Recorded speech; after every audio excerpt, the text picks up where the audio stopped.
Hello friends, I am Neha and welcome to the tips and tricks of my kitchen. तो मेरे पास बहुत सारी request आई कि भाई मेरे हस्बैंड ने क्या डाइट प्लान जो है फॉलो किया था जिससे कि उनका जो वेट है वो इतना ज़्यादा ड्रास्टिक चेंज हो गया।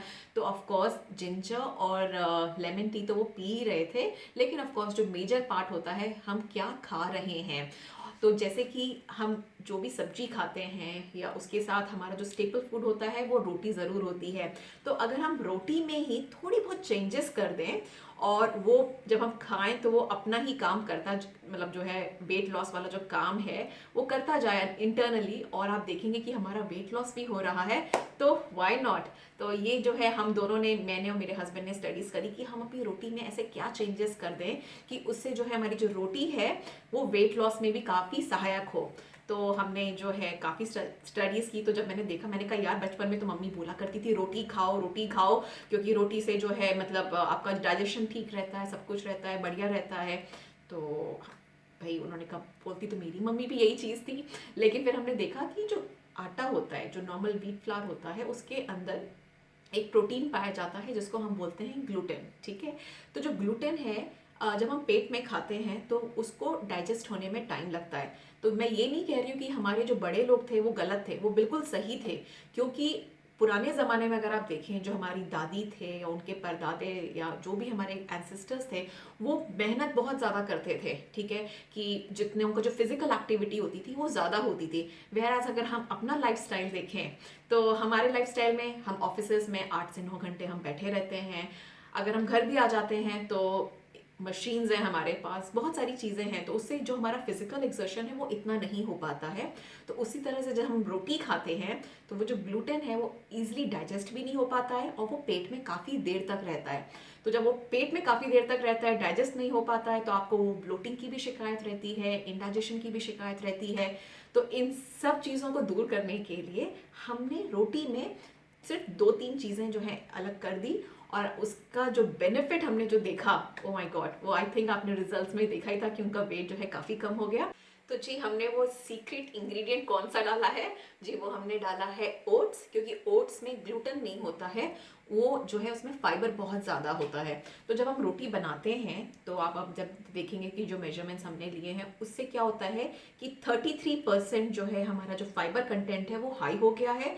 तो उसकी वजह से अगर आप देखते हैं कि आपको जो शिकायत होती है ब्लोटिंग की, इंडाइजेशन की, और क्योंकि हमने फाइबर जो है रोटी में ज़्यादा डाल दिया है, तो उसकी वजह से क्या होता है, फाइबर जो होता है वो जब हमारे पेट में रहता है तो डाइजेशन और ब्लोटिंग की प्रॉब्लम को तो प्रिवेंट करता ही है। लेकिन क्या होता है, जो हमारी फूड क्रेविंग्स होती है कि हाँ यार भूख लग रही है, यार कुछ खाने का मन हो रहा है, तो वो जो क्रेविंग्स है ना उसको सप्रेस कर देता है। सो विच इज़ वेरी गुड। तो ये तो है ही है। उसके साथ साथ जो दूसरा आइटम हम यूज़ करने जा रहे हैं वो है फ्लैक्सीड, जिसको हम हिंदी में अलसी भी बोलते हैं। तो अलसी जो है या जो फ्लैक्सीड है वो फाइबर में बहुत ज़्यादा हाई होता है। उसके अलावा पोटेशियम, जिंक, जो अदर मिनरल्स होते हैं उसमें भी बहुत हाई होता है। साथ के साथ इसमें ओमेगा 3 एसिड भी पाया जाता है, जो कि हमारे ब्रेन के लिए भी बहुत अच्छा होता है। तो अगर हम ये दो चीज़ अगर डाल देते हैं अपने नॉर्मल गेहूं वाले आटे में, तो अगर आप देखें तो 33% फाइबर कंटेंट जो है हमारा नॉर्मल रोटी से ज़्यादा मिलता है, and which actually helps in weight loss. तो आपने जैसे कि देखा कि जो 33% जो है फाइबर हमारा जो है ज़्यादा हो गया, तो उसी हिसाब से हमारा जो ग्लूटेन है वो भी कम जा रहा है हमारी बॉडी में, तो जिससे हमारी जो शिकायत है डाइजेशन की और ब्लोटिंग की वो भी कम हो जाएगी। लेकिन यहाँ पे सिर्फ वेट लॉस ही ये नहीं कम करता, उसके अलावा बहुत से इसके और फायदे हैं। तो अगर आपको जो ब्लड शुगर या डायबिटीज़ की भी शिकायत है तो उसमें भी ये रोटी जो है काफ़ी बेनिफिशियल है। ये आपके हाई ब्लड प्रेशर को, साथ ही साथ आपके कोलेस्ट्रॉल को भी काफ़ी कंट्रोल करके रखता है। तो जब इतने सारे फायदे हैं तो थोड़ी जो ये हमने फ्लैक्सीड और जो ये ओट्स डाले हैं, तो ये हम डाल के अपनी रोटी में अगर डालें और अपनी डेली डाइट में इंट्रोड्यूस कर लें तो क्या बुरा है भाई। I think it's a good thing. रोटी बनाने के लिए हमने यहाँ पे गेहूं का आटा, व्हीट फ्लावर ले रखा है, और ये हमने यहाँ पे 1 कप लिया हुआ है। यहाँ पे हमने आधा कप ओट्स लिया हुआ है, और तो जितना आप आटा लेंगे उसकी आधी क्वांटिटी में आप ओट्स यूज़ करेंगे। और यहाँ पे हमने फ्लैक्स सीड या अलसी के दाने भी लिए हुए हैं। तो अगर ये बिल्कुल ऑप्शनल है, लेकिन अगर इससे डालने से क्या होता है, एक तो फाइबर में बहुत हाई होता है और उसके अलावा ओमेगा 3 एसिड्स में भी बहुत हाई होता है, और इससे जो है वेट लॉस में भी आपको काफ़ी हेल्प होती है। तो और ऑफ कोर्स पानी हमें चाहिए आटा गूंथने के लिए। तो यहाँ पे हमने एक पैन ले लिया है और इसमें ये हम ओट्स डाल देते हैं, और साथ के साथ ये जो फ्लैक्स सीड्स हैं ये भी हम डाल देते हैं। और इसका जो टेम्परेचर है ये हम कर देते हैं मीडियम पे, और इसको हम ज़्यादा नहीं, कम से कम 3 से 4 मिनट के लिए ही भूनेंगे। तो ये जो प्रोसेस है भूनने वाला ये ज़रूरी नहीं है, लेकिन मुझे लगता है कि अगर हम ओट्स को भून के और अगर हम उसको पीस लेते हैं किसी भी कॉफ़ी ग्राइंडर या नॉर्मल जार में और फिर उसको आटे के साथ मिक्स करते हैं तो टेस्ट तो अच्छा आता ही आता है, साथ में हमारी जो रोटियां हैं वो भी काफ़ी फूली फूली बनती हैं। लेकिन अगर आपको ये प्रोसेस नहीं करना है तो आप जो ये ओट्स और ये जो फ्लैक्स सीड है आप नॉर्मल रोटी में भी जो नॉर्मल आटा है उसमें भी आप ऐसे ही मिला सकते हैं। तो जैसे 3 से 4 मिनट हो चुके हैं और आप जैसे देख सकते हैं कि इसमें से आवाज़ आनी शुरू हो गई है। तो इसको हम गैस को कर देते हैं बंद और इसको हम निकाल लेते हैं एक प्लेट में। तो ये जो हमारा ओट्स और ये जो हमने फ्लैक्स सीड लिए हुए थे ये हमारे ठंडे हो चुके हैं, और इसको हम डाल देते हैं एक मिक्सिंग जार में।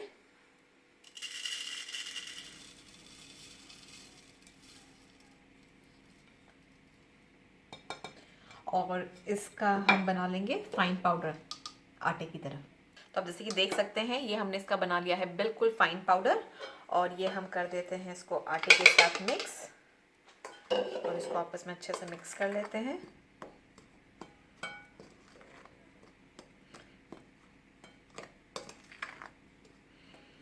बहुत ही बढ़िया खुशबू आ रही है इसमें से भी।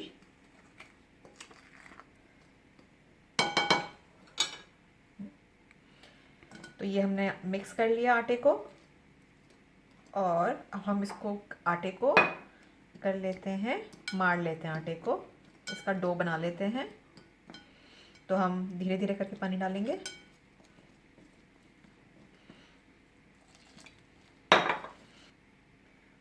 तो ये हम सारा पानी एक बार में नहीं डालेंगे, हम थोड़ा थोड़ा करके डालेंगे, और इसका हम बिल्कुल सॉफ्ट डो बना लेंगे इसका। तो जैसे कि देख सकते हैं ये जो हमारा आटा है गुन गया है। हम थोड़ा सा पानी साइड में लेके इसको हल्का सा अच्छे से नॉक कर देते हैं। तो ये आटा जो है हमारा तैयार हो गया है, और इस आटे को हम रख देते हैं ढक के तकरीबन 5 से 10 मिनट के लिए। तो ये जो आटा है ये एक बार हम दोबारा हाथ के बीच में लेके दोबारा अच्छे से इसको मल लेते हैं।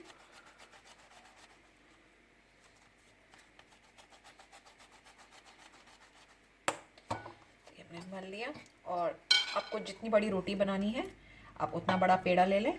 तो ये हमने ले लिया और इसके हाथ के बीच में इसका रख के इसको पेड़ा बना लिया हमने।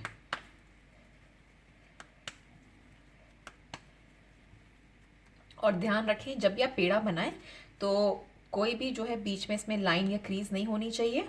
अगर वो होंगी तो आपकी जो रोटी है वो फूलेगी नहीं।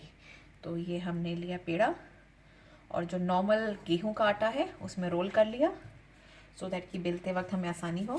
तो ये हम इसको बराबर बेल लेंगे हर जगह से।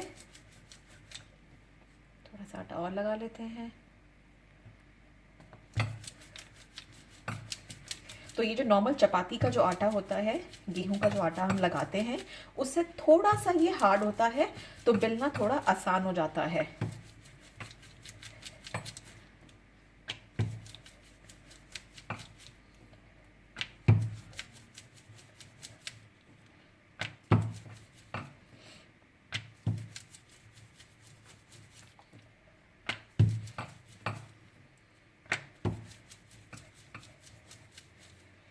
ये हमने अपनी जो रोटी है ये बेल ली है, और ये जो एक्सेस आटा है वो निकाल लेते हैं। और जो ये तवा है हमारा गरम है, और जो है इसको हम कर देते हैं मीडियम फ्लेम पे, और जो रोटी है ये हम डाल देते हैं तवे पे। जैसे कि आप देख सकते हैं यहाँ से किनारे से ये पकने लग गई है, तो ये हम पलट देते हैं। जैसे 1-2 चित्तियाँ भी आ गई हैं, और लेकिन अब नीचे से हम इसको थोड़ा ज़्यादा पकाएंगे और उसके बाद हम इसको आग पे पकाएंगे। तब जैसे कि देख सकते हैं ये जो नीचे से है ये हमारी काफ़ी अच्छी चित्तियाँ आ गई हैं इस पे से। तो गैस का फ्लेम कर देते हैं बिल्कुल हाई, और तवे को हम कर देते हैं किनारे, और जहाँ से कम चिपती है उसको नीचे रखेंगे। और ये देखिए क्या बढ़िया बढ़िया हमारी रोटी फूल गई हैं। ये देखिए, वाह जी वाह। और ये तैयार हो गई हमारी रोटी। तो हम अब दूसरा मेथड देखेंगे। तो हमने रोटी जो है बेल ली है और इसको हम तवे पे डाल देते हैं, और जो गैस का टेम्परेचर है वो अभी मीडियम पे है। तो इसको हम 10 से 15 सेकंड के लिए रोटी को पकने देंगे। और जैसे कि आप देख सकते हैं किनारे से जो है इसका कलर चेंज होने लग गया और थोड़े थोड़े बबल्स आने लग गए हैं। तो हम रोटी को पलट देते हैं। और ये रोटी उन लोगों के लिए है जिनके पास गैस नहीं है, जो कि इलेक्ट्रिक स्टोव पे बनाते हैं या उनको तवे पे बनाना पसंद है। तो ये दूसरा वे उन लोगों के लिए है। तब जैसे कि देख सकते हैं किनारे से जो ये रोटी हमारी जो है फूलने लग गई है। तो किसी भी नॉर्मल कपड़े से इसको हम दोबारा नीचे कर लेते हैं और इसको हम साइड से दबाने लग जाएंगे। तो अब जैसे कि देखते हैं कि अगर हम साइड से दबाते हैं तो ये हमारी जो रोटी है फूलने लग गई है।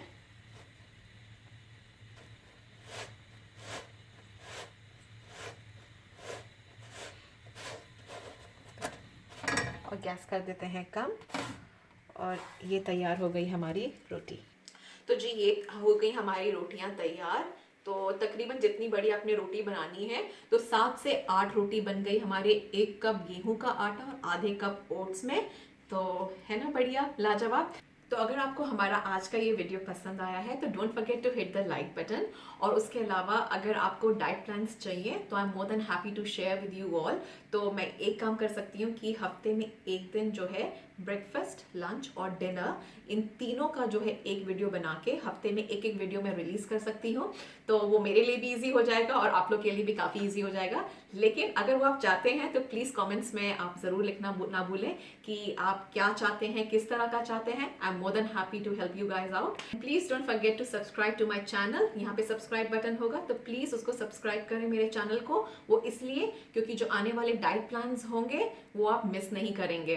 तो आपको पता लगता रहेगा कि हम क्या क्या कर रहे हैं, and we will be in the loop. तो अभी के लिए bye and thanks for watching. Bye bye.